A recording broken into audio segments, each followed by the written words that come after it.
Good morning students. Electrification of building and કોમ્પ્લેક્સીસના આ લેક્ચરની અંદર આપણે જોવાનું છે ચેપ્ટર નંબર 3, જે છે electrification of complex and public buildings.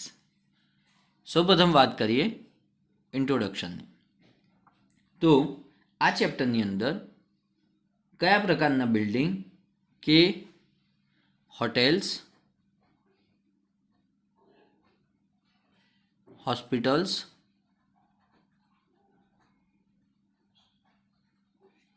Restaurants, shopping complex,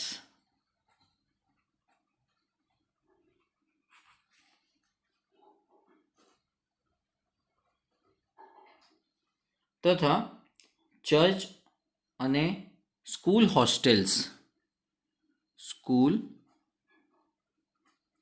hostels વગેરેનો સમાવેશ થાય છે. ઇન્ટ્રોડક્શનમાં જોઈએ કે આ પ્રકારના બિલ્ડિંગમાં જ્યારે ઇલેક્ટ્રિકલ વાયરિંગ કરવામાં આવતું હોય છે તો રેસિડેન્શિયલ વાયરિંગ કરતાં અલગ પ્રકારનું વાયરિંગ હોય છે, ડિફરન્ટ ફ્રોમ રેસિડેન્શિયલ વાયરિંગ. શું અલગ હોય છે? જેમ કે આની અંદર સેફ્ટીનો ખ્યાલ રાખવામાં આવે છે. Okay, in terms of safety, like fire fighting equipment,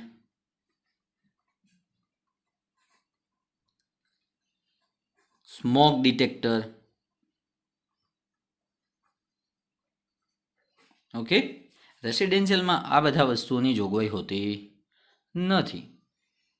તેમજ વધારાના લોડને, એક્સ્ટ્રા લોડ્સ કયા? જેમ કે બહુમાળી ઇમારત હોય, ખ્યાલ કરીએ હોસ્પિટલ્સ. ઓકે, તો એની અંદર પેસેન્જર લિફ્ટ્સ તો ખરી જ. ઓકે, પેસેન્જર લિફ્ટ્સ તો ખરી, પણ એની સાથે સાથે ઇમરજન્સી લિફ્ટ પણ આપવામાં આવતી હોય છે. ઓકે, ઇમરજન્સી લિફ્ટ્સ પણ આપવામાં આવતી હોય છે. બંને માટે, મટીરિયલ માટે પણ, અને મટીરિયલ્સને લાવું લઈ જવું હોય તો પેસેન્જર લિફ્ટમાં ના લઈ શકો અને લઈ જઈ શકો, તેના માટે તમારે એક્સ્ટ્રા લિફ્ટની જોગવાઈ કરવી પડે છે. અને તેના માટે આ બિલ્ડિંગમાં વાયરિંગ કરતાં પહેલાં, before doing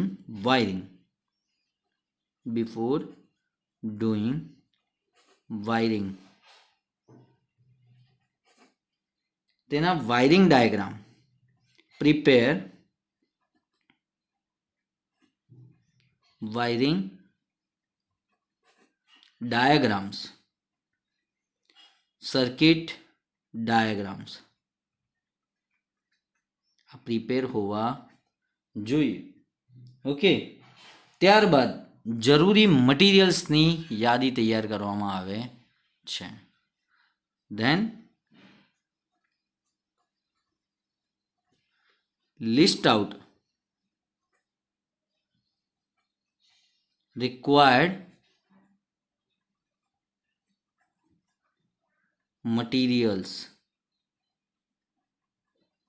and its cost analysis. Okay, આટલી વસ્તુઓ ખબર પડી ઇન્ટ્રોડક્શન પાર્ટમાં. Hostels, hospitals, restaurants, shopping complexes, schools, hostels વગેરે પ્રકારના બિલ્ડિંગ્સની ચર્ચા કરીશું આ યુનિટની અંદર.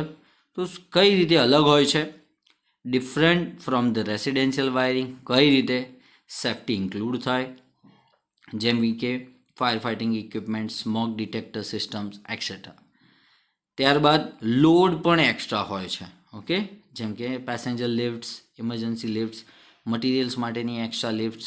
Okay, then before doing the wiring, prepare wiring diagram.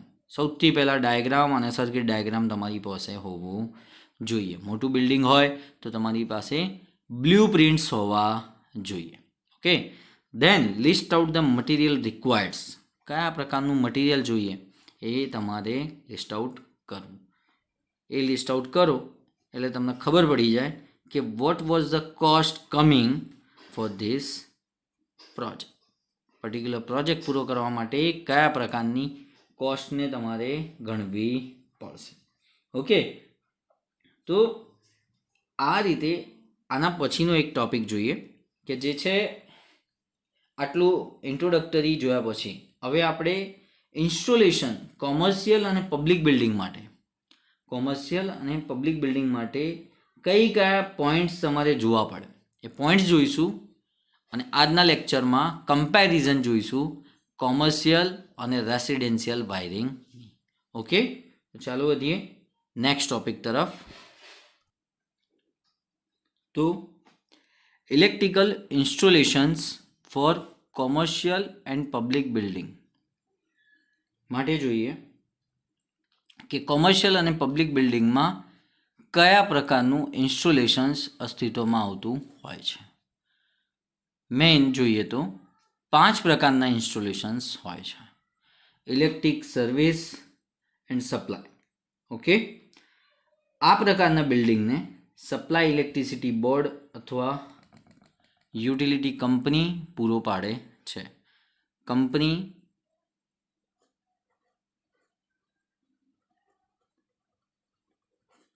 provides power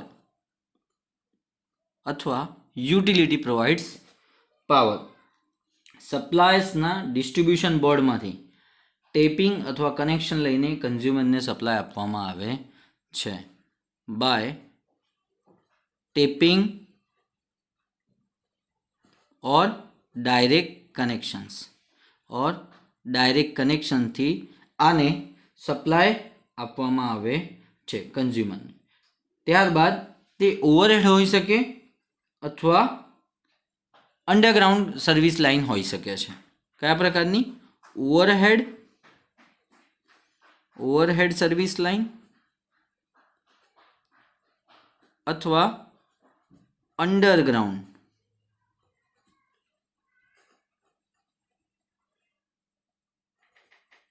service line હોઈ શકે છે. ઓકે, ત્યારબાદ ઇન્ટરનલ ડિસ્ટ્રીબ્યુશન જોઈએ. આની અંદર ઇન્ટરનલ ડિસ્ટ્રીબ્યુશન સિસ્ટમમાં સપ્લાય કંપનીની શરૂઆત કરીએ તો કઈ કઈ વસ્તુઓનો સમાવેશ થાય? મીટર આવી જાય. મીટર પછી એ 3 ફેઝ હોય, સિંગલ ફેઝ મીટર હોય કે પછી તમે 50 કિલોવોટનો લોડ માંગો અથવા 100 kWનો લોડ માંગો તો એ પ્રકારે મીટરના રેટિંગ્સ પણ અલગ અલગ હોય. ઓકે, તો કંપની તરફથી તમને meter, switch boards, SB switch boards અને અંતે કન્ઝ્યુમરને આપવામાં આવે છે. ઓકે, આ થઈ ગયા ઇન્ટરનલ ડિસ્ટ્રીબ્યુશન્સના પાર્ટ્સ. ત્યારબાદ રેસિડેન્શિયલ ડિસ્ટ્રીબ્યુશનમાં જોઈએ તો રેસિડેન્શિયલની અંદર કઈ કઈ વસ્તુઓનો સમાવેશ થાય? તો આ પ્રકારના સ્મોલ ઇન્સ્ટોલેશનમાં સિંગલ ફેઝ સપ્લાયની જરૂર પડે છે. સિંગલ ફેઝ સપ્લાયની જરૂર પડતી હોય છે, જેમાં મેઇન સ્વિચ અને ફ્યુઝ બોર્ડ મારફતે સપ્લાય આપવામાં આવે છે. મેઇન સ્વિચ અને ફ્યુઝ બોર્ડ મારફતે. શેના મારફતે? મેઇન સ્વિચ અને ફ્યુઝ બોર્ડ મારફતે સપ્લાય પ્રોવાઈડ કરવામાં આવતો હોય છે. રેસિડેન્શિયલ ડિસ્ટ્રીબ્યુશન સિસ્ટમ માટે એક વાયરિંગ ડાયાગ્રામનો લેઆઉટ જોઈએ, જે તમારી બુકમાં આપેલો છે કે layout of diagram of single phase residential distribution system for separate light and power circuit. સૌ પહેલાં જો મેઇન સ્વિચમાં લાઇન અને neutral connected with 2 pole switch. આ 2 પોલ સ્વિચ છે. 2 પોલ સ્વિચ વ્યવહારમાં આને ડીપી અથવા ડબલ પોલ પણ કહેવાય છે. ઓકે, ધેન આ જ સર્કિટ ડાયાગ્રામ આગળ વધે છે. ફેઝ એન્ડ ન્યુટ્રલ એટલે લાઇનથી ગણીએ તો લાઇનની લાઇટિંગ અને ફેનની જો અહીંયા બે સર્કિટ પાડી છે. બે સર્કિટ ડિસ્ક્રાઇબ કરી એટલે આ ફ્યુઝનો સિમ્બોલ છે, આ પણ ફ્યુઝનો સિમ્બોલ છે. ઓકે, એક બીજી વસ્તુ સામેની સાઈડે જો તો switch for power loads. Okay, power લોડ્સમાં ડાયરેક્ટ એલ એન્ડ ન્યુટ્રલ એટલે તમને આના પરથી આઈડિયા આવે કે બે સબ સર્કિટ એણે પાડી છે લાઇટિંગ અને ફેનની, અને બે સર્કિટ એણે પાડી છે પાવર સબ સર્કિટની. ઓકે, ધેન આ વસ્તુ આગળ વધે છે. ઓકે, અર્થિંગ પણ સાથે સાથે જાય છે. અર્થિંગમાં જો અર્થિંગ વાયર્સ જ્યાં પણ અર્થ કર્યું હશે ત્યાંથી આ કનેક્શન્સ પિકઅપ કરે છે. ઓકે, અને દરેક સ્વિચ બોર્ડની સાથે કનેક્શન આપશે આગળ જતાં અર્થ. ઓકે, કારણ કે જ્યાં તમારા ઘરનું મેઇન એન્ટ્રન્સ હોય ત્યાં જ તમને અર્થિંગનો પોઈન્ટ દેખાતો હોય છે. તમને આઈડિયા ના હોતી હોય તો આ રીતે જે તમારા ઘરમાં 5 એમ્પિયર સોકેટ છે એની અંદર તમને આવું એક કનેક્શન દેખાય છે, અર્થ, ફેઝ એન્ડ ન્યુટ્રલ. ભલે પછી એ 5 એમ્પિયરમાં હોય કે 15 એમ્પિયરની સર્કિટ બોર્ડ હોય, તમને અર્થ પોઈન્ટ ઓલવેઝ હાયર ડાયામીટરનો દેખાશે. ઓકે, એટલે દરેક બોર્ડ સાથેના એના કનેક્શન્સ આપેલા હોય છે. ધેન આ વસ્તુ આગળ જઈને ડિસ્ટ્રીબ્યુટ થાય છે, એટલે કે લાઇટિંગ સર્કિટથી આપણે સ્ટાર્ટ કરીએ. બે લાઇટિંગ સર્કિટ આગળ જઈને ડિસ્ટ્રીબ્યુશન બોર્ડ બનાવે છે for lighting and fan loads.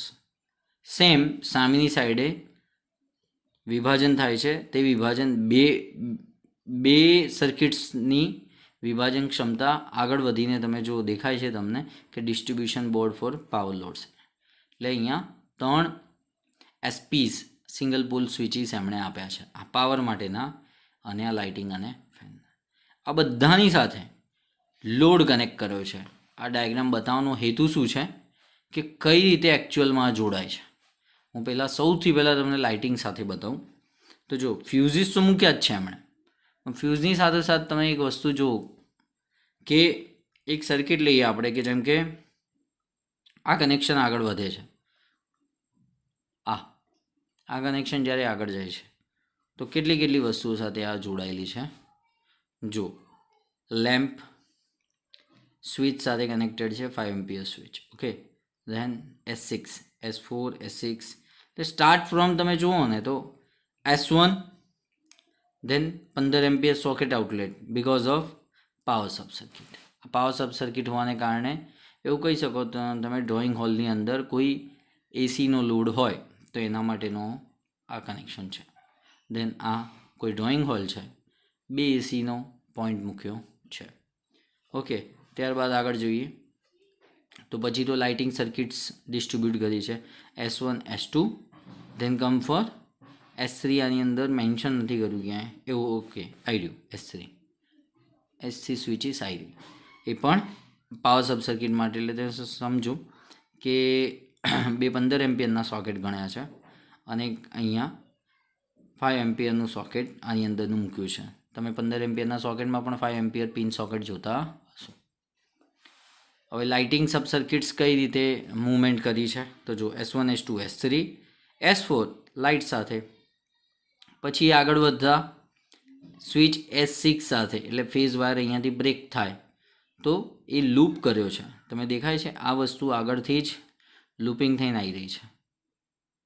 આ લેમ્પ જોડે જે કનેક્શન આવ્યું છે એ જ લૂપિંગ થઈને S4માંથી S6, S6માંથી S5, S6, S7, S8 and S9 ceiling fan, rose for fan. Okay, આ રીતે રેસિડેન્શિયલ બિલ્ડિંગનું પ્લાન આઉટ તૈયાર કર્યું છે. ઓકે, ખાલી રેસિડેન્શિયલ બિલ્ડિંગની અંદર તમે જોવા જાઓ તો મેઇન બે જ પ્રકારની સર્કિટ ગણાય છે, એક તો લાઇટિંગ એન્ડ ફેન સર્કિટ અને એક પાવર સબ સર્કિટ. પણ એના જે ડિસ્ટ્રીબ્યુશન છે ને એ ડિસ્ટ્રીબ્યુશન કનેક્શન વાઇઝ પણ ડિફરન્ટ હોય અને સબ સર્કિટ વાઇઝ પણ ડિફરન્ટ હોય. એટલે વારે ઘડીએ કહ્યું છે કે જો 800 વોટ્સ થતા હોય 800 વોટ્સ થતા હોય અથવા 8 પોઈન્ટથી વધુ ન થવા જોઈએ એક સબ સર્કિટની અંદર લાઇટિંગ માટે. ઓકે, જ્યારે પાવર સબ સર્કિટની વાત કરું તો મેક્સિમમ 3 પોઈન્ટ્સ ઓર 3000 વોટ્સ. આનાથી વધુ લોડની રિક્વાયરમેન્ટ હોતી નથી, તો પછી તમારે સેપરેટ સબ સર્કિટ ક્રિએટ કરવી પડે. ઓકે, મીડિયમ લાર્જ ઇન્સ્ટોલેશન માટે જોઈએ તો જે બિલ્ડિંગમાં પાવરની જરૂર પડે છે મીડિયમ લાર્જ ઇન્સ્ટોલેશન્સમાં, ત્યાં પાવર અને સબ સર્કિટ માટે ત્યાં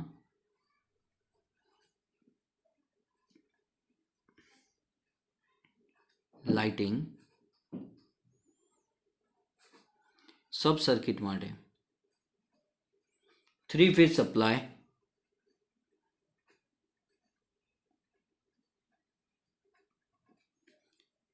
પ્રોવાઈડ કરવામાં આવે છે. એક તો આ પોઈન્ટ થઈ ગયો.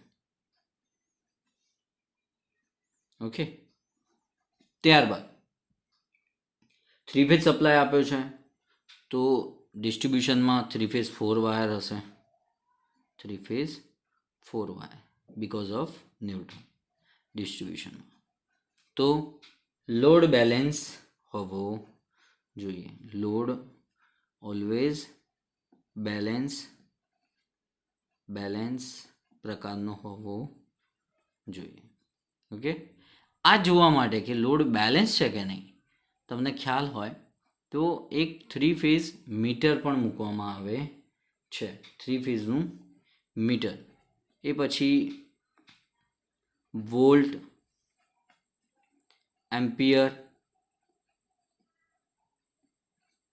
કે પછી ફ્રીક્વન્સી કે પછી કિલો વોટ અવર. હા, યા તો બીજું નામ કહું તો લોડ મેનેજર મીટર્સ પણ મૂકવામાં આવે છે. લેટેસ્ટ મીટરની વાત કરું તો એવા પ્રકારના પણ મીટર્સ અવેલેબલ છે માર્કેટમાં કે જે ઇનબિલ્ટેડ RS485 કમ્યુનિકેશન સાથે આવે છે. હવે તમારા મનમાં એમ થશે કે RS485 what do you mean by this?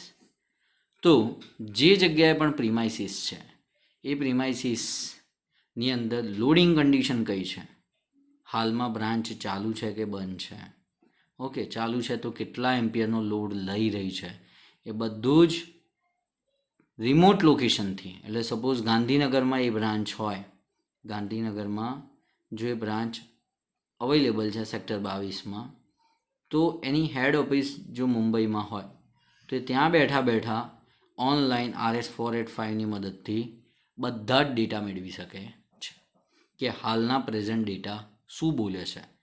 બરાબર, તો આનું એક ડાયાગ્રામ જોઈ લઈએ કે જે 3 ફેઝ પાવર માટે ઇન્સ્ટોલ કરવામાં આવતો હોય છે. એટલું ધ્યાન રાખવાનું કે મીડિયમ લાર્જ સાઇઝ ઇન્સ્ટોલેશનની અંદર પાવર અને લાઇટિંગ સબ સર્કિટ માટે 3 ફેઝ પાવર સપ્લાયનો ઉપયોગ કરવામાં આવે છે.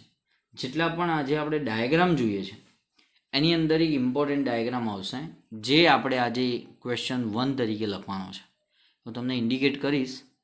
એ હવે લાર્જ ઇન્સ્ટોલેશન્સની અંદર એના પછીનો એ કન્ટેન્ટ આવે છે લાર્જ ઇન્સ્ટોલેશનમાં, એ ક્યારેક 7 માર્ક્સમાં પણ પૂછાય છે. ઓકે, તો મીડિયમ લાર્જ ઇન્સ્ટોલેશનનો પણ એક ડાયાગ્રામ છે જે તમારી બુકમાં આપેલો છે, એ જોઈએ. Diagram of 3 phase 4 wire for single phase and 3 phase loads with separate distribution boards. આ ખૂબ જ ઇમ્પોર્ટન્ટ છે. સેપરેટ ડિસ્ટ્રીબ્યુશન બોર્ડ્સ એટલે કે જે બોર્ડ વાપરાયા છે તે ડિસ્ટ્રીબ્યુશન બોર્ડ્સ અલગ અલગ છે, કોઈમાંથી પણ લૂપિંગ લીધું નથી. જોઈએ from energy meter RYB 3 phases and this is neutral. TPN main switch વાપરી છે, triple pole neutral main switch with fuses. અહીંયા તમને ફ્યુઝ દેખાય છે, ઓકે, ન્યુટ્રલમાં કોઈને ફ્યુઝ દેખાતું હોય તો એ રોંગ છે. ન્યુટ્રલમાં હંમેશા ફ્યુઝની લિંક જ જોડેલી હોય છે. ઓકે, અને સોરી, ન્યુટ્રલની અંદર હંમેશા લિંક જ આવેલી હોય છે, ફ્યુઝ આવેલો હોતો નથી. ચલો, અહીંયાથી સપ્લાય આગળ વધે છે. સપ્લાય આગળ જઈને સૌથી પહેલાં ક્યાં જાય છે તો જોઈએ તો મેઇન ફ્યુઝ બોર્ડ. ઓકે, એના પછીનું મેઇન ફ્યુઝ બોર્ડ. એટલે તમે અંદાજો લગાવો 1 2 3 4, એટલે ન્યુટ્રલની એક આ લિંક થઈ ગઈ બ્લેક કલરની કોમન. 3 phase RYB. ઓકે, તો જે આ RYB સાંભળજો, બેલેન્સ લોડ કરવાનો છે. એટલે ક્યાંય તમને ઓડ ઇવન સ્વિચો કે ફ્યુઝ નહીં દેખાય. જોવું છે તમારે, જો આને R ગણીએ તો R સાથે 2 ફ્યુઝિસ કનેક્ટેડ છે. ઓકે, અને ન્યુટ્રલની લિંક કનેક્ટ કરી આપી છે. એટલે તમારે જેને પણ સપ્લાય આપવો હોય એને તમે સપ્લાય આપી શકો છો. ઓકે, દેન વાયની પણ 2 સર્કિટ્સ પ્લેસ કરી છે 3 ફેઝમાંથી, બીની પણ 2 જ કરી છે. ઓકે, એટલે તમને આઈડિયા આપું કે આ કઈ રીતે ડિસ્ટ્રીબ્યુટ કરતા જાય છે. જો એક એક્ઝામ્પલ પ્રમાણે તમને કહું તો એક્ઝામ્પલ લઈએ કે આ 100 એમ્પિયરની સ્વિચ છે. 100 એમ્પિયરની TPN સ્વિચ છે. Okay, triple pole neutral switch છે. આગળ વધ્યા, 3 સેક્શન પડી ગયા. ઓકે, 1 2 ને 3. તો 1 2 3 એવા 3 સેક્શન પડ્યા. તો તમે એ ગણો, આ 100 એમ્પિયરની મેઇન સ્વિચ હતી, MCCB હતી, અને નામ આપો MCCB. લખવું હોય તો લખી લો કોઈ જગ્યાએ. MCCBનું ફૂલ ફોર્મ થાય moulded case circuit breaker. Okay, moulded case circuit breaker. તો આ MCCB થઈ 100 એમ્પિયરની. હવે ડિસ્ટ્રીબ્યુશન આગળ વધ્યું, તો આ બધી DP છે, તો ડબલ પોલ કેટલા એમ્પિયરની, તો 100 કરતાં ઓછી હશે, તો અંદાજો લગાવો 63 એમ્પિયર. તો આ ત્રણેય 63 એમ્પિયરની જ હશે. ઓકે, પણ આ MCB હશે. કોઈ ભાઈને મનમાં એવું થતું હોય કે સર MCCB ના હોઈ શકે, ક્યારે આ વસ્તુ ના થાય. કેમ? કારણ કે સિક્વન્સ જે ચાલતી આવતી હોય ને, એ સિક્વન્સ કઈ રીતે હોય? MCB miniature circuit breaker. કઈ સિક્વન્સ હોય? મેઇન સ્વિચ, સબ મેઇન સ્વિચ. હા, એવી સિક્વન્સ હોય. ક્યારે એવું સાંભળ્યું? મેઇન સ્વિચ, સબ મેઇન સ્વિચ અને પછી મેઇન સ્વિચ, એવું ક્યારેય ના બને. ઓકે, આ 63 એમ્પિયરના ફર્ધર ક્લાસિફિકેશન કર્યા એમણે. એટલે દરેકમાં તમે જોશો ને તો આરના કનેક્શન ઉઠાવીને 2 સર્કિટ યુઝ કરી, એક સ્પેર છે. સેમ વાયમાં 2 યુઝ કરી, એક સ્પેર છે. અને બીમાં પણ એવું કર્યું, 2 યુઝ કરી અને એક સ્પેર છે. હવે તમે એમ કહેશો કે સર અહીંયા 63, અહીંયા 100. ઓકે, મેન 100ની આપી, આ 63ની આપી, તો what about this individual single pole switches? આ જે સર્કિટો છે જે સ્પેર છે એનું શું? તો બટ ઓબ્વિયસ આ 63 એમ્પિયરનું ડિસ્ટ્રીબ્યુશન આગળ ગયું હોય તો આ બધી જે સ્વિચીસ છે એ બધી સ્વિચો ઓલવેઝ 40 એમ્પિયર ઓર 32 એમ્પિયર્સની જ હોય.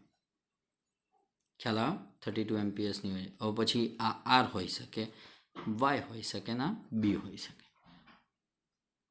અહીંયા ખાસ ધ્યાન એ રાખવાનું છે કે ઇન્ડિવિજ્યુઅલ લોડ બેલેન્સ હોવો જોઈએ.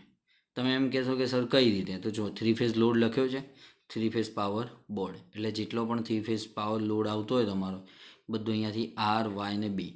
જેટલું આરમાં ડિસ્ટ્રીબ્યુશન છે એટલું જ વાયમાં છે, જેટલું વાયમાં છે એટલું જ બીમાં છે. થઈ ગયું ડિસ્ટ્રીબ્યુટ. માન લો કે તમારી પાસે એક મોટું કેસેટ એસી છે. ઓકે, જે 11 ટનનું છે. હવે 11 ટનનું એક એસી હોય તો એના માટે 63 એમ્પિયરની એક સ્વિચ વાપરવી પડે, MCB. હા, તમારા મનમાં એમ થતું હોય કે સર પાછી MCCB લખશે. એવું નહીં, ડાયરેક્ટ લાઇનમાંથી પાવર આવ્યો છે, RYB એન્ડ ન્યુટ્રલની લિંક. ઓકે, RYB અને ન્યુટ્રલ જોઈતો હોય તો અહીંયાથી આપી દેવાનું 63 એમ્પિયર. સીધો 63 એમ્પિયરનો લોડ રન થાય. ખ્યાલ આવે? આ બેલેન્સ થઈ ગયો, દરેક ફેઝમાં સરખો. અને આ એસપી ડિસ્ટ્રીબ્યુટ કરી છે, પણ જો તમે 1 2 3 ને 4 એટલે શું કર્યું છે આપણે કે કોઈ એકમાંથી કનેક્શન લીધું હશે, બીમાંથી લીધું છે. ઓકે, એટલે સરખા ભાગે વેચાવવું જોઈએ મીડિયમ લાર્જ ઇન્સ્ટોલેશન્સની અંદર. ઓકે, આટલો ખ્યાલ આવી ગયો. હવે લાસ્ટ અને છેલ્લો આ ટોપિકનો પોઈન્ટ જોઈએ, લાર્જ ઇન્સ્ટોલેશન્સ. લાસ્ટ પોઈન્ટ છે for large distribution, diagram of 3 phase 4 wire distribution by using bus bar. આની જ આકૃતિ તમારે દોરવાની છે અને દોરી અને આના વિશે લખીને મને પીડીએફ મોકલવાની છે. Okay, what do you mean by bus bar અને draw the diagram of 3 phase 4 wire distribution by using bus bar. ધ્યાનથી જો, ફ્રોમ એનર્જી મીટર, જેમ મેં સમજાવ્યું હતું તેમ પહેલી એમસીસીબી છે, આરવાયબી એન્ડ ન્યુટ્રલ. આ લાર્જ ઇન્સ્ટોલેશન્સ છે, તો આમાં સેપરેટ ડીબીના ડિસ્ટ્રીબ્યુશન બોર્ડના કનેક્શન નહીં દેખાય તમને. તમે કહેશો કે સર આ નવું આવ્યું પાછું, તો આ બસબાર છે. બસબાર મુખ્યત્વે કોપરના બનેલા હોય છે અથવા એલ્યુમિનિયમના. અહીંયા કોપર લખ્યું છે. ઓકે, તો તમે એમ કહેશો કે અહીંયા 4 દેખાય છે, તો but obvious R Y B and neutral. Okay, આને શું કહેવાય? Busbar chamber. ચેમ્બર થઈ ગયું. આ ઇનકમિંગ પાવર છે, જ્યાં પાવર ટોરેન્ટ પાવર આપણને આપે છે ઇનપુટ. ઓકે, એ પાવર કઈ રીતે વેચાય? તો જો, વેચાવા માટે સરખો પાવર વહેંચાવવો જોઈએ. કઈ રીતે વહેંચાય છે? જો, આર વાય બી, મેં તમને કીધું 63 એમ્પિયરની કોઈ પણ એક એમસીબી લઈ લો. Okay, R Y B and neutral. તો આ એક ડિસ્ટ્રીબ્યુશન થઈ ગયું સરખા ભાગે. આ બાજુનું બીજું એક રાઉન્ડ છે, તો જો R Y B and neutral. આ એક સબ બોર્ડ થયું. એમાંથી દરેક ફેઝિસને ડિસ્ટ્રીબ્યુટ કર્યા છે. તમે જુઓ, આને આર ગણીએ તો આરમાંથી 1 2 3 ને 4 સર્કિટો પડી છે, તો આઈમાંથી પણ 4, બીમાંથી પણ 4. આ નામ આપી દો, SP and N power sub fuse board. તો તમે એમ કહેશો કે સર એસપી એન્ડ એન એટલે શું? તો તમે ફૂલ ફોર્મ લખવું હોય તો લખી લો ને, single pole and neutral power sub fuse boards. તમારા ઘરમાં કે પછી કોઈ કોમર્શિયલ એપ્લિકેશન હોય, ત્યાં એસીને ચાલુ કરવું હોય તો એક જ ફેઝ જોઈતો હોય એનો, તો 16 એમ્પિયરની સ્વિચને અહીંયાથી કનેક્ટ કરવાની અને ન્યુટ્રલનો પોઈન્ટ અહીંયાથી લિંક આઉટ કરવાનો. ખ્યાલ આવે? એટલે ફેઝ એન્ડ ન્યુટ્રલ. એવા તમે જોયા 4 તરી 12 પોઈન્ટ્સ આપેલા છે, એટલે 12 એસપી સિંગલ પોલ એમસીબીઝ કનેક્ટેડ છે. ત્યારબાદ આ બાજુ જુઓ, એસપી એન્ડ એન સબફ્યુઝ બોર્ડ. જેટલું અહીંયા 4નું કર્યું છે, સેમ અહીંયા 3નું કર્યું છે, પણ ક્યાંથી? 63 એમ્પિયરની એમસીસીબીમાંથી ડિસ્ટ્રીબ્યુટ કરી. એક પૂરેપૂરો 3 ફેઝનો લોડ છે અને એક સિંગલ ફેઝનો લોડ ડિસ્ટ્રીબ્યુટ કર્યો છે. 3 ફેઝમાંથી સિંગલ ફેઝ. ખ્યાલ આવ્યો? R neutral, Y neutral, B neutral. Same આવી રીતે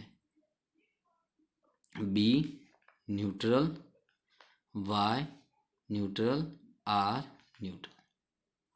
ઓકે, તો બસ આ ડાયાગ્રામ તમારે લખવાનો છે. ફરીથી એક વખત ક્વેશ્ચન કહી દઉં, what do you mean by bus bar or bus bar chamber?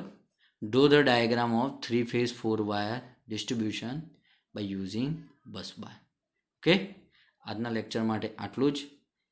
મને પીડીએફ કરીને સબ્જેક્ટ ગ્રુપમાં મોકલી આપજો. Thank you.